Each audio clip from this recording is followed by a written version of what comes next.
नमस्कार विद्यार्थी मित्रांनो, महाराष्ट्र परीक्षा परिषदेने स्कॉलरशिप परीक्षा 2024ची अंतिम उत्तरसूची जाहीर केली आहे. ही उत्तरसूची पाहण्यासाठी तुम्ही MSCE.pune गुगलवर सर्च करा. MSCE.pune.in किंवा MSCE पुणे असं जरी टाकलं तरी तुम्हाला स्टार्टला जी वेबसाईट येईल, महाराष्ट्र राज्य परीक्षा परिषद पुणे, ह्या वेबसाईटवर जायचं.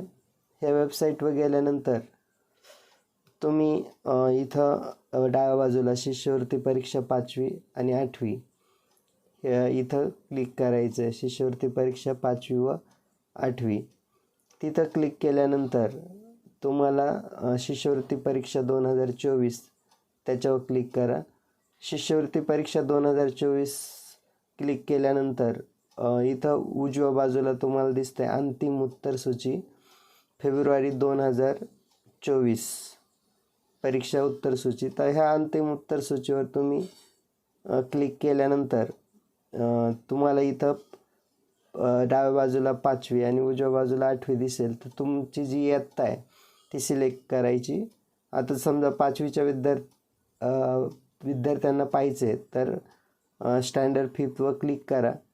तिथं क्लिक केल्यानंतर वरती माध्यम येईल, मराठी, उर्दू, इंग्रजी. तर तुमचं जे माध्यम असेल ते बघा. आता मराठी माध्यमाचं पाहिजे त्याने मराठी माध्यमावर क्लिक करायचं. पेपर 1 आणि पेपर 2 आता तुम्हाला जी उत्तरसूची पाहिजे ती उत्तरसूची तुम्ही डाउनलोड करू शकता आणि तुम्हाला ही उत्तरसूची पाहता येईल. अंतिम उत्तरसूची ह्या आता अंतिम उत्तरसूचीनुसार तुमचे जे गुण असतील ते फायनल असतील आणि याच्यानंतर काही दिवसांनी मेरिट लिस्ट जाहीर करण्यात येईल.